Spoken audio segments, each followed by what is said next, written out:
चलिए फिर शो की शुरुआत करेंगे और आज का प्राइस एक्शन काफी शानदार है। अगर आप देखें आज मार्केट ने सुबह पहले एक थोड़ी रेजिलेंस दिखाई, फिर वो डिप आई 9:30 बजे, पौने 10 बजे तक करीब, जहां हम डे लो तक गए 25,877 तक गए, जो आज हमारा बाय जोन भी था वैसे। शायद 25,850 से 25,900 का बाय जोन था हमारा। वहां तक गए और वहां से फिर मार्केट ने शानदार रिकवरी दिखाई। और छोटी ग्लोबल करेक्शन से अब शायद मार्केट ना डरे।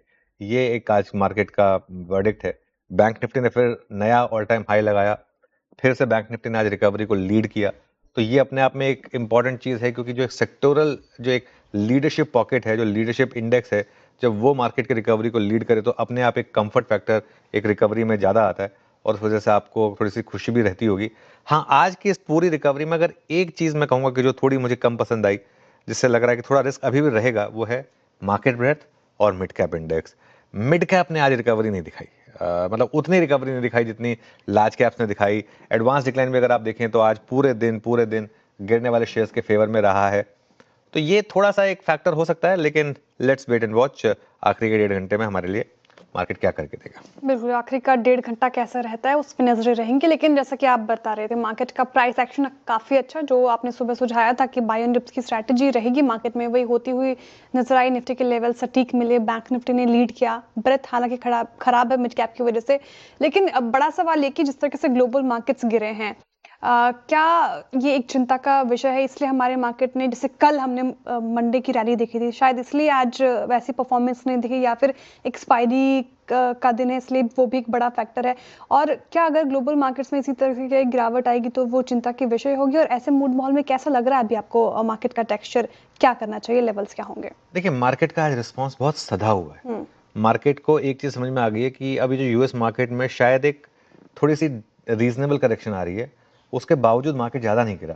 लेकिन मार्केट ने आपको ये मैसेज भी दिया है कि इसका मतलब ये नहीं है कि हम ताबड़तोड़ भाग जाएंगे, हम्म। ग्लोबल मार्केट में कुछ भी हो जाए। एक नजर आपको एग्जैक्टली। ग्लोबल के ऊपर रखनी होगी। जी। और अगर आपको देखना होगा, अगर यहाँ से यूएस मार्केट अगर 10% गिरेगा तो फिर आप गिरेंगे। फिर उसमें कोई डाउट नहीं है कि फिर आपकी मार्केट भी गिरेगी। लेकिन अगर ये सिर्फ 1-2 दिन की करेक्शन है और अगर बहुत ज्यादा कोई मार्केट ना गिरे तो कोई टेंशन नहीं है। मेन मार्केट का वर्डिक्ट ये है।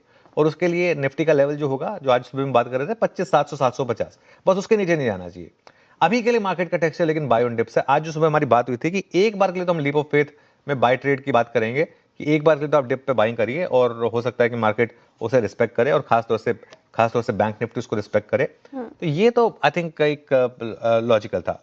अभी भी मार्केट का जो टेक्सचर है ना श्रेया, वो एक बाय ऑन डिप्स का ही है। निफ्टी पर हमारी अप्रोच क्या है? निफ्टी पर अप्रोच रहेगी हमारी कि अभी के लिए आप लॉन्ग रहें, और 25,800 और 25,900 का जो जोन है, जहां आज भी सुबह बात हुई थी, उस जोन में आप अपनी पोजीशंस को जोड़ें। और लॉन्ग सौदों में करीब करीब 25,750 ये एक स्ट्रिक्ट और टाइट स्टॉप लॉस लगाएं। जहां तक निफ्टी बैंक की बात है, निफ्टी बैंक में आप लॉन्ग रहें और हर गिरावट में ऐड करें। और एक लॉन्ग सौदे में श्रेया 58,700 का एक आपको ट्रेलिंग स्टॉप लॉस लगाना होगा। लेकिन जो हम सभी बात कर रहे थे ना, मेन चर्चा यही है कि आपको एक बार तो at least market buy on dips का ट्रेड देगा, और इसके लिए एक बार तो आप उसको रिस्पेक्ट करिए, उस ट्रेंड को रिस्पेक्ट करिए। और वही जो है ना, इस एक्चुअली वही लॉजिकल ट्रेड भी है, फ्रैंकली स्पीकिंग। और ऐसा नहीं कि सिर्फ मेरा व्यू था। आई थिंक अगर किसी से भी आपने लॉजिकल व्यू पूछा होता आज सुबह इस गैप डाउन में क्या करना है, तो लॉजिकल व्यू वही रहा होता बाय ऑन है। डिप्स। बिल्कुल।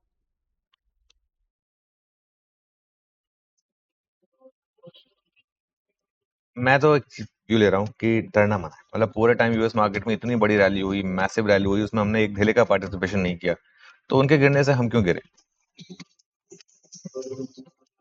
अगर आप 25,400 25,500 से लेके बैठे हैं तो आपको डरने की कोई जरूरत नहीं है। जब तक हम 25,750 25,800, ये मेरे लिए लक्ष्मण रेखा है, तब तक कोई डर नहीं। ट्रेंड को रिस्पेक्ट कर रहे हैं, और ट्रेंड है बाय ऑन डिप्स का, तो आज उस पर जा रहे हैं। पहला सपोर्ट है 25,900 से 25,950 का।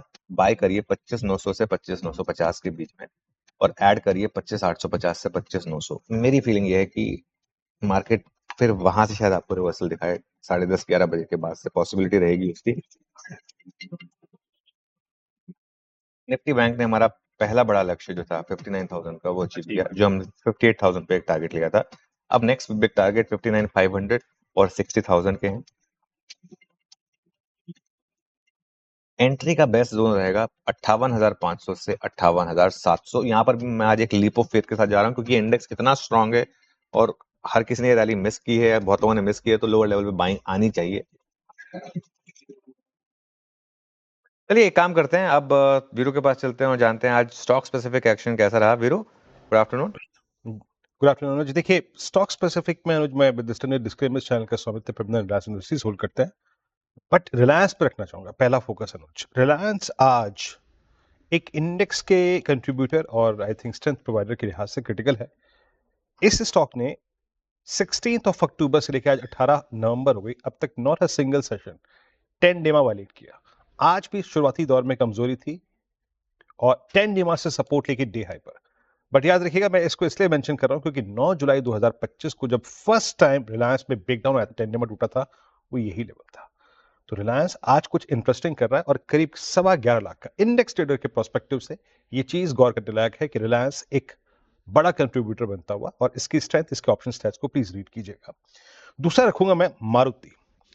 एक बड़े तेजी के फेज के बाद ये स्टॉक चला गया था पोस्ट अर्निंग्स थोड़ा सा कोलैप्स मोड में, फिर 50 डेमा को तोड़ा, फिर 50 डेमा को रीगेन किया, 10 डेमा को रीगेन किया और आज 20 डेमा को रीगेन किया। बहुत दिनों बाद एक कूलिंग ऑफ के बाद एक रीजनेबल कूलिंग ऑफ हुई टुवर्ड्स 50 डेमा, अब 20 डेमा को क्रॉस करता हुआ, और मैंने बहुत दिनों बाद अनुज इसमें इतना अच्छा डेवलपमेंट यानी ओआई एडिशन देखा है, well supported by lower put writers. तो नजर रखिएगा, but I think threshold point होगा 16,000 16,050, वो इसके लिए यकीनन एक थ्रेशोल्ड पॉइंट होगा। क्यों? क्योंकि वो 31 अक्टूबर से पहले इसका एक बेस भी था साइकोलॉजिकल और as per the option writers. तो हो गया मारुति, एक हो गया रिलायंस, और तीसरा हो गया, जरा प्लीज लिखाइएगा, बीएचईएल। एक बार फिर से कंसोलिडेट करने के बाद पोस्ट अर्निंग्स जो एक मूव आया था, उसके बाद 1 2 3 4 5 6 सेशन कंसोलिडेट हुआ। असल में ये काफी ओवरबॉट था, बट अब थोड़ी सी कूलिंग ऑफ के बाद स्टॉक फिर इजेक्ट करने को तैयार, 3 रुपए ऊपर। महत्वपूर्ण बात है कि इस पूरे रन में 24 अक्टूबर से लेकर अब टिल डेट तक 2 बार फ्लैग का ब्रेकआउट है, and it's second time again screen पे फ्लैग विजिबल है। तो ये 3 स्टॉक्स मेरे रडार पे रहेंगे। डिस्क्लेमर, इस चैनल का स्वामित्व रिलायंस इंडस्ट्रीज होल्ड करते हैं, but for index it's critical, क्योंकि इंडेक्स के सामने 26,000 का लेवल खड़ा हुआ है। अनुज, नो डाउट अबाउट दैट कि 26,000 को क्रॉस करना और ऐसे ग्लोबल एनवायरनमेंट में थोड़ा सा मुश्किल है, बट जिस प्रकार का लार्ज कैप का बिहेवियर है, लुक एट भारती। अनुज, आज भारती ने एक बार फिर से ऑल टाइम हाई लगाया। रिलायंस, आप देखिए, ऑटो थोड़ा टाइम लगेगा, लेकिन अगर थोड़े से भी ग्लोबल मार्केट सपोर्टिव रहे तो ये ब्रेकआउट नवंबर की सीरीज में ड्यू लगता है। बिल्कुल लगता है वीरू, और मैं तो चाह रहा हूँ कि बस थोड़ा सा एक बार देखिए यूएस मार्केट में बस स्टेबिलिटी आ जाएगी, वो गिरना बंद करे, चलने की जरूरत नहीं है। ग्लोबल मार्केट में बस स्टेबिलिटी आ जाए, चलना भले ही ना करें वो, तो फिर वो हमारा ऑल टाइम हाई आ जाना चाहिए, और हो सकता है कि जल्दी आ जाए। अभी तो खैर देखिए यूएस मार्केट आज भी लग रहा है कि प्रेशर में होंगे वहां पर। जब एक मुझे बस थोड़ा सा चीज खटक रही है ना, वो नैस्डैक खटक रही है, क्योंकि वो जिस तरीके से एनवीडिया वगैरह में बड़े बड़े इन्वेस्टर्स जो बेच रहे हैं ना, वो थोड़ा सा एक आपको सिर्फ वो है जिसकी वजह से आपको थोड़ा सा हल्का सा, अगर आपको डरना चाहें तो एक तरीका ये हो सकता है कि अगर आप ग्लोबल मार्केट्स की इस चाल को नहीं समझ सकते तो मंथ एंड के ऑप्शंस के थ्रू, पुट ऑप्शंस के थ्रू अपने आप को हेज कर लें, लेकिन बने रहें इस मार्केट में। ये एक मेरा व्यू रहेगा। और आई थिंक जैसा आपने बोला कि ब्रेकआउट के हम काफ़ी करीब हैं, और आज का भी प्राइस एक्शन काफ़ी अच्छा है। बस एक तरीका ये हो सकता है कि आज कर लो, अब आपके लिए सिग्निफिकेंट स्टॉप लॉस हो सकता है। अब देखते हैं 26,000 के ऊपर हम वापस निकलेंगे या नहीं निकलेंगे। आई थिंक सबसे इंपॉर्टेंट ये रहेगा। 26,000 पर काफ़ी कॉल राइटिंग हुई है, आज सुबह हम डिस्कस भी कर रहे थे। 26,000 वैसे भी इंपॉर्टेंट लेवल है, तो लेट्स वेट एंड वॉच उसके ऊपर के ब्रेकआउट के लिए। श्रेया, चलिए आगे बढ़ते हैं अब शो में। बिल्कुल आगे बढ़ते हैं और ट्रेंडिंग स्टॉक्स लेंगे, कार्यक्रम का क्रम भी समझेंगे, लेकिन उससे पहले मेरा सवाल फिजिक्स वाला आईपीओ को लेकर है। कल ग्रो की हम चर्चा कर रहे थे, आज फिजिक्स वाला की लिस्टिंग हुई 33% प्रीमियम पर, 145 पर लिस्टिंग, उसके बाद भी चला 162 तक गया। क्या दिखा रहा है फिजिक्स वाला, इनफैक्ट ग्रो भी? क्या ये टेक आईपीओ बूम आ रहा है, या फिर पहले तो फिजिक्स वाला पर आपका व्यू जानना चाहूंगे। देखिए स्टॉक मार्केट अजीब है ना, जो कहते हैं कि आईपीओ मार्केट में जो चला वो मिला नहीं, जो मिला वो चला नहीं, जो मिला और चला उसमें ज़्यादा लोगों ने अप्लाई किया नहीं, हाँ, है ना। participate ये वो वाला था आईपीओ। मैं आपको इसमें कुछ नंबर्स दिखाता हूँ। अगर आपने अप्लाई किया फिजिक्स वाला में और मोर लेस आपको पूरा अलॉटमेंट मिला होगा, रिटेल को 5,000 रुपये का मुनाफा, स्मॉल एचएनआई को 70,000 रुपये का मुनाफा, और बड़े एचएनआई को 3.3 लाख का मुनाफा सीधा लिस्टिंग पर। स्टॉक मार्केट बहुत अजीब चीज़ है ना, मतलब लोग बड़े बड़े आईपीओ के पीछे भागते हैं, उन्हें मिलता नहीं है, फिर वो लिस्टिंग में चेज करते हैं। 2-3 एग्जांपल देता हूँ, टाटा टेक सबने चेज किया, बजाज हाउसिंग फाइनेंस सबने चेज किया, आज तक पैसा नहीं बना। ये किसी ने चेज नहीं किया, एक ही दिन में पैसा बन गया। मतलब एक सच सब उम्मीदों से ऊपर जाकर लिस्टिंग हुई। बहुत लोग कह रहे हैं कि शायद जो इनकी गुडविल है, इन्होंने जब वो स्टार्ट किया था with noble intention at the time of Covid, उसका इनको फल मिल रहा है। जो भी है, मैं इस चीज़ को खैर कम समझता हूँ इसके लिए, लेकिन जो भी है, अगर मुझसे पूछा जाए कि पिछले 4-5 साल में अगर प्योरली लिस्टिंग के हिसाब से सबसे शानदार लिस्टिंग अगर कोई हुई, तो मैं इसको कहूँगा, जहाँ पर सिर्फ 2 टाइम सब्सक्राइब्ड आईपीओ, जो एचएनआई में अंडर सब्सक्राइब हुआ, वो 45% गेन्स के साथ लिस्ट हुआ है। फिनोमिनल। बिल्कुल शानदार लिस्टिंग फिजिक्स वाला की, और आंकड़े आपके स्क्रीन पर है, शानदार लिस्टिंग उसके बाद भी चल रहा है। खैर चलिए अब आगे बढ़ते हैं, और घोड़े की रफ्तार और फिसडी स्टॉक्स एक वो चीज़ रह गई एक्चुअली, वो बार-बार रह जाती है मुझसे, थैंकफुली मुझे आपने याद दिला दिया। रफ्तार के घोड़े में सबसे पहले तो फिजिक्स वाला ही है, ऑब्वियसली उम्मीद से कहीं बेहतर लिस्टिंग किसी ने नहीं सोचा था, उस लेवल की लिस्टिंग यहाँ पर हुई। उसके अलावा आप देखें जीएमआर एयरपोर्ट टेक्निकल ब्रेकआउट हुआ, 100 रुपए के ऊपर निकलने के बाद यहाँ पर भारती एयरटेल शेयर यहाँ पर भी काफ़ी शानदार मोमेंटम और नए शिखर पर हाई, और फेडरल बैंक क्योंकि यहाँ पर काफ़ी शानदार पॉजिटिव कमेंट्री रही। फिसड्डी शेयरों में मैं आज सिर्फ एक आपके सामने पेश करूंगा, वो है केन्स टेक का। ईएमएस शेयरों में लगातार मंदी का ट्रेंड है। एलएनटी की एंट्री के बाद से लगातार इसमें कमजोरी रही है, हमने बात भी की थी इसकी उस समय पर, और 6% के करीब आज इसमें वीकनेस है। चलिए अब आगे बढ़ते हैं। जी, रफ्तार के घोड़े और फिसडी स्टॉक्स आपके स्क्रीन पर। अब ट्रेंडिंग स्टॉक